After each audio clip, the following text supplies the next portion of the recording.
खबर प्रयागराज से असबाबे हिंदुस्तान की। उत्तर प्रदेश प्रयागराज वार्ड नंबर 70 मवैया से संघर्षशील जुझारू सपा संभावित पार्षद प्रत्याशी एवं प्रधान व समाज सेवी प्रेम शंकर यादव ने कहा कि समाज सेवा हेतु चुनाव लड़ रहा हूं, क्योंकि हमारा क्षेत्र बहुत बड़ा है और हर गांव में विकास बिल्कुल नहीं है। गली नाली ध्वस्त है, बिजली की पूर्ण व्यवस्था नहीं है। मेरे प्रधानी कार्यकाल में मैंने प्रयास कर क्षेत्र का विकास कार्य कराया, परंतु नगर निगम में जुड़ जाने के कारण पूर्ण विकास नहीं कर सका। इसी कारण पार्षद पद पर चुनाव लड़ रहा हूं ताकि वार्ड नंबर 70 का विकास कार्य कर सके। प्रेम शंकर यादव ने कहा कि यदि जनता का योगदान व आशीर्वाद मिला तो निःशुल्क विवाह घर का निर्माण कराएंगे, जिससे गरीब कन्याओं का विवाह हो सके। वार्ड नंबर 70 मवैया की जनता से आज पूछते हैं कि अपने क्षेत्र में अपने विकास हेतु किस तरह का प्रतिनिधि चुनना चाहेंगे। तो बताइए, आपके क्षेत्र में बहुत सारे प्रत्याशी चुनाव मैदान में उतर चुके हैं, आप अपना प्रतिनिधि किसको चुनेंगे? अब हमारे प्रतिनिधि देखिए, इस समय जो वर्तमान समय चल रहा है, सर्व पे तमाम लोग खड़े होने को तैयार हैं, लेकिन समाजवादी पार्टी से जहाँ तक 100% उम्मीद है कि पुराने हमारे प्रधान प्रेम शंकर यादव जी हैं, उन्हीं को जनता हर बिरादरी के एक बिरादरी में हर जितने बिरादरी हैं, हर जात के लोग जो है पसंद करना चाहते हैं कि कामिल आदमी है। राज बिरादर अभी भी प्रधान माने इसमें नहीं है, लेकिन हर गांव पर पूरे जमुना पार, इलाहाबाद, चाहे झूसी, हर जगह दुख सुख में पहुंचते रहते। माने अपना क्षेत्र छोड़ के दूसरे क्षेत्र हाँ, में भी जाते भाई संसदीय क्षेत्र इनका पूरा आता है। भाई फेमस आदमी है सपा के जो है, इसलिए इनको लोग अधिक से अधिक लोग चाह रहे हैं कि इनको टिकट मिले और इनको हम लोग जिताएंगे। तो आप क्या चाहते हैं? हम भी चाहते हैं भाई। हाँ, आप भी चाहते हैं? हम भी चाहते हैं। तो आपके क्षेत्र में समस्या क्या है? समस्या तो बहुत है, सब अपना परिचय दे दीजिए पहले। हमारा कहाँ किस गांव के रहने वाले हैं? हम ITI सड़वा गांव के रहने वाले हैं, समझ गए ना। राम सिंह यादव हमारा नाम है और समाजवादी पार्टी के महानगर मजदूर सभा के महासचिव भी हैं। ये बताइए, आपके क्षेत्र में प्रत्याशियों का पूरा लाइन लगी हुई है, अभी और भी ज्यादा लोग उतर सकते हैं इस मैदान में। अच्छा, तो मवैया गांव से आप किसको पसंद कर रहे हैं? प्रेम शंकर यादव। क्यों पसंद कर रहे हैं प्रेम शंकर जो यादव? दुख सुख में साथ देता है, हर जगह आपके साथ में है और सारे चीज में सहयोग है उसका। तो क्या सहयोग करते हैं, किस तरह का सहयोग देते हैं? मिट्टी हो गई वहाँ भी पहुँचे, जो उसको देना है लकड़ी और खुदाई करना है वो तुरंत पूछ के भिजवा देते हैं। उसके लिए तेल, आटा, चावल, उसके लिए व्यवस्था तुरंत पहुंचा देते हैं। और हर गरीब के लिए बिना कहे अपने आप चले जाते हैं उसके दरवाजे। हर महीने में 3 बार 4 बार हर गांव में घूम लेते हैं। आपके मवैया क्षेत्र में जातिवाद का कोई असर पड़ेगा? नहीं, कोई असर नहीं। इनके यहाँ सड़वा गांव को जैसे अपेक्षा से प्रेम शंकर के हर जगह एक एक बच्चे से आप पूछेंगे, प्रेम शंकर के अलावा हम नहीं वोट देंगे। जो सड़वा गांव में कर दिए 40 साल, सड़वाई गांव को लेकर चलेंगे। वार्ड बहुत बड़ा हो गया। अब वो बोले कि जिस तरह से प्रधानी में अपने गांव को बनाए हैं, इस तरह से मवैया पूरे वार्ड में वो अपना खुद के काम का वादा है। परिचय दे दे अपना नाम बता। मैं राजेश श्याम यादव, सड़वा कला। आज हमारे साथ हैं प्रेम शंकर यादव जी, जो मौजूदा प्रधान भी हैं। निरंतर अपने क्षेत्र की जनता से जुड़ करके उनकी सेवा कर रहे हैं और वार्ड नंबर 70 मवैया से ये चुनाव मैदान में उतर चुके हैं क्षेत्र की सेवा के हेतु। आप क्या कहना चाहते हैं, आइए इनसे कुछ पूछते हैं। जी बताइए यादव जी, आप अपने क्षेत्र में कितने दिनों से समाज सेवा कर रहे हैं? 2004 से हम जो है समाज सेवा कर रहे हैं। इधर 2015 में प्रधानी का चुनाव हुआ, तो चुनाव लड़े और जनता द्वारा जो है हमको इस लायक समझे, हमको प्रधान बनाए। और हमारे प्रधान होने के बाद मैंने गांव में सारे काम विकास किए हैं जो हमसे बन सका। हम लोग का 5 साल कार्यकाल था, लेकिन 5 साल कार्यकाल में हम लोग 3 साल ही काम कर पाए। 2 साल हम लोग का कार्यकाल जो है कोरोना काल में चला गया, उसमें हम लोग को बजट 2 साल नहीं मिल पाया। और लेकिन ये 3 साल में जो हमने काम किया है, ये आप गाँव में घूम के भी देख सकते हैं। ज़्यादातर हो सकता है अच्छे काम किए हैं, जैसे नाली, रोड, खड़ंजा, ट्रांसफार्मर इत्यादि। कुछ कॉलोनियाँ हमने दिया था, लेकिन हमको 2 ही कॉलोनी मिल पाई, कुछ कॉलोनियाँ नहीं मिल पाई। ये कोरोना काल में सारे ऑफिस में जो जाए शौचालय भी हुए हैं हमारे यहाँ। 300 कुछ लोग बचे हुए हैं अभी भी? नहीं, शौचालय का सब हो गए हैं। उस पीरियड में क्या पंचायत भवन आपके क्षेत्र में बनाया गया था? नहीं, पंचायत भवन नहीं बनाया गया था, क्योंकि पंचायत भवन के लिए हमने अप्लाई किया था, पंचायत भवन हमारे यहाँ नहीं बन पाया, जो ये काम छूट गया। अब इस बार फिर हम चुनाव लड़ रहे हैं। अब हमारे यहाँ तो नगर निगम हो गया है जी। नगर निगम के लिए चुनाव में मैदान में आ गए हैं।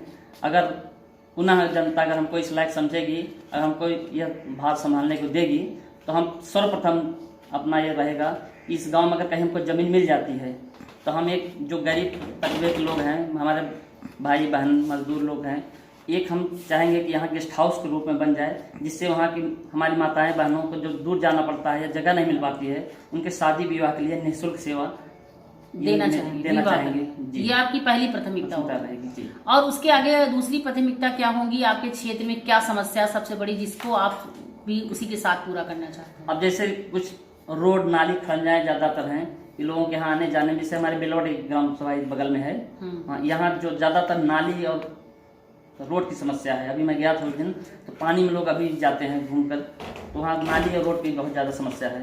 तो वो प्रथम वरीयता में, द्वितीय वरीयता हमारा ये रहेगा। और इसके बाद आवास, अगर नगर निगम द्वारा, अभी तो हमारा लोग का नया कार्यकाल रहेगा, प्रधान जी जान रहे हैं, तो नगर निगम का जो कार्यकाल रहेगा, अब इसमें जो मानक रहेगा, जो हमको मिलेगा मानक, पीएम आवास और सीएम आवास भी मानक है इसमें नगर निगम। तो हमारी ये वरीयता रहेगी कि हमारे जितने लोग हैं गरीब तबके के लोग, जिनको आवास नहीं उपलब्ध हो पाया है, ये वरीयता रहेगी, उनको आवास दिलाया जाए। आपके क्षेत्र में जनता से आपको कितना लगाव है? जनता आपसे क्या उम्मीद रखती है, ये आपको एहसास है? जनता का लगाव हमसे बहुत ज़्यादा उम्मीद है। उन लोगों को ये चाहते हैं कि अगर ये आ जाएंगे तो हमारे क्षेत्र में ज़्यादा से ज़्यादा काम होगा। उन लोगों को इतना विश्वास हमारे ऊपर है। किस पार्टी से चुनाव लड़ना चाहेंगे? समाजवादी पार्टी से। अप्लाई कर रखा है? जी, अप्लाई कर रखे हैं, और समाजवादी पार्टी से हम वार्ड अध्यक्ष भी हैं। क्यों आप समाजवादी पार्टी को पसंद कर रहे हैं इतना ज़्यादा?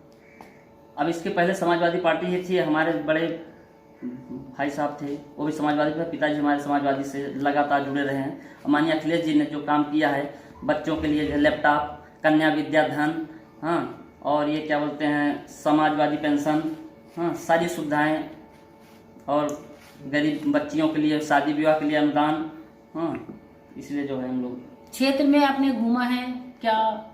लोगों के लिए कुछ पेंशन, जैसे विधवा वृद्धा पेंशन रही है, किसी की बनवाया है आपने, किसी की, या आगे भी कुछ बनवाना चाहते हैं? नहीं, हम तो बहुत लोग पेंशन बनवाए हैं, हमारे पास लिस्ट है, वो भी अगर आप चाहेंगे तो उपलब्ध करा देंगे। और बाकी गांव हम नाम बता देते हैं, आप घूम कर देख सकते हैं। जितने भी पेंशन मैंने अब तक कराया है, उनका चाहे आय रहा हो, चाहे निवास रहा हो, चाहे ऑनलाइन कराना पड़ा हो, सब मैं अपने से कराया हूँ। और सब लोगों को पेंशन में किसी प्रकार कोई जो है उनसे न एक पैसा लिया गया है, न कुछ। उनका आय भी मैं बनवाया हूँ, उनका ऑनलाइन जो होता है पेंशन वाला वो भी कराया हूँ। और विकास भवन में जिनका काम विकास भवन से, विकास भवन से, और बाकी जो है समाज कल्याण से जो था मैंने सब कराया। राजनीतिक संघर्ष में आपको क्या क्या समस्याएं आई हैं? अब किस किस तरह की समस्याओं का आपको सामना करना पड़ा लोगों की सेवा हेतु? अब लोगों की सेवा, जैसे जिसके यहाँ पहुँचे, कहीं नाली की समस्या है, कहीं रोड की समस्या है, कहीं लाइट की समस्या थी। अब कुछ लोग ऐसे गरीब लोग थे जिनको कुछ बीमारियाँ थी, यही सब समस्या थे, उनका भी जो है, जैसे हमारे यहाँ एक प्रधान लड़े थे, पौआ हरिजन जी थे, उनको पालिश मार दिया था, उनका फिर इलाज भी मैंने कराया। अच्छा। और ऐसे कुछ और महिलाएं थीं। और जैसे हमारे यहाँ कोई भी व्यक्ति अगर ख़त्म हो जाता है, आज के डेट में, मैं इसके पहले जब मैं प्रधान हुआ तब से अब तक कोई गरीब व्यक्ति खत्म होता, अगर खत्म हो गया, गाड़ते हैं तो गड़वई मैं देता हूँ, गड्ढा खुदवाई, और उसके बाद अगर उनको जलाने की लकड़ी की आवश्यकता हो तो लकड़ी मुहैया मैं कराता हूँ। और उनके तेरहवीं में जैसे एक टीना घी हो गया, जो भी आपके होता है वो दे देते हैं, उतना मैं समझ में आ गई बात। दूसरी बात ये है कि कोरोना काल में क्या सहयोग दिया आपने? कोरोना काल में हमने पूरे गांव में छिड़काव कराया था, सैनिटाइज कराया था, उसके बाद मास्क की व्यवस्था कराए थे, और लोगों को जो है जागरूक किया कि ज़्यादा से ज़्यादा लोग जो बाहर से आ रहे हैं वो लोग अपने पहले घर में नहीं आके कहीं रुके, क्वारंटाइन होने के बाद ही जो है घर मैंने पूरी तरह से आपने संघर्ष किया कोरोना काल में, हर तरह से आपने क्षेत्र का विकास के साथ साथ लोगों की सेवा की है। और उसके बाद जो लोग बाहर से आ रहे थे उनको पूरी सब्जी भी हमने यहाँ बनवा कर जो है कुछ वितरण कराया था। जी बताइए, क्या कहना चाहते हैं आप? जनता से क्या अपील करेंगे? जनता से मेरा यही अपील है कि मुझको जो है एक बार पुनः हाथ जोड़ कर निवेदन है कि मुझको मौका दें, मैं ज़्यादा से ज़्यादा उनके लिए विकास के काम करूँगा, यही मेरा उनसे उम्मीद है। और मैं तो बहुत कुछ करने के लिए चाह रहा था, लेकिन हम लोग को 5 साल का कार्यकाल था, 5 साल में 3 ही साल काम करने पाया, 2 साल हम लोग कोरोना काल में चला गया। इसलिए मेरी बहुत उम्मीद थी जनता के प्रति काम करने के लिए, लेकिन उतना उम्मीद नहीं कर पाया। आगे आप काम करना चाहते हैं? आगे हम काम और करना चाहते हैं कि उनके विश्वास जो मैंने काम नहीं कर पाया है वो काम पूरा करना चाहता हूँ। यही मेरा उनसे हाथ जोड़ कर निवेदन है। एक बार परिचय फिर से दीजिए अपना। एक बार हमको जो है पुनः मौका दें। यादव, प्रधान सड़वा कला, वार्ड नंबर स्वर्गीय श्री राघव प्रसाद यादव, वार्ड नंबर 70 मवैया से मैं प्रत्याशी के रूप में समाज में आया हूँ और आप लोग से यही अपील करूँगा कि एक बार मुझे मौका देने। आप किस गांव के रहने वाले हैं? मैं कुलिया लवान का हूँ, बगल गांव है अजबैया के बगल में, ठीक है। इनका प्रेम व्यवहार इतना अच्छा है। प्रेम शंकर यादव, प्रधान सड़वा। ये शुभकार हो या कुछ भी हो, वहाँ नहीं है तब भी जाते हैं, लवान या कुलिया अजबैया हर जगह पहुँचते हैं, इससे इसीलिए हमारा लगाव है। तो आपकी बार किसकी बारी है? अब की बार यादव की बारी है। ये जो वार्ड नंबर 70 पे मवैया से है। क्या जनता इनको लाइक कर रही है? जी बिल्कुल लाइक कर रही है। हम लोग हर जगह जाते हैं, लोग इन्हीं की चर्चा कर रहे हैं। इनके प्रेम व्यवहार और काम से इनके गांव में इतना विकास हुआ है भाई। अभी ग्राम सभा कई जुड़े हैं भाई, अपने गांव ग्राम सभा में इतना काम किए हैं और हमारे गाँव मतलब पूरा हो जाएगा तो और अच्छा काम होगा। जनता यही चाहती है इनसे। ये बताइए, आप इस क्षेत्र के निवासी हैं, किस गांव के निवासी हैं? हम पूरा पांडे निवासी हैं। आप अपने क्षेत्र में किस तरह का प्रतिनिधि चाहते हैं? हम प्रेम शंकर यादव जी का प्रतिनिधि चाहते हैं। आप प्रेम शंकर जी को क्यों चाहते हैं? इनका अच्छा कार्यकाल है, व्यवहार अच्छा है। प्रधानी क्षेत्र में जब ये रहे उस कार्यकाल में तो क्या यहाँ की सेवा हुई थी? हाँ, यहाँ की सेवा ये बगल वाले के लोगों को जाते थे, मिलते थे, जो समस्याएं हैं उनके हल कर काबिल फल करते थे। और अपना नाम? मुन्नी लाल यादव, पूरा पांडे भैया और स्वर्गीय रामपाल यादव। सभी खबरों को देखने के लिए जुड़े रहिए असबाबे हिंदुस्तान न्यूज चैनल से।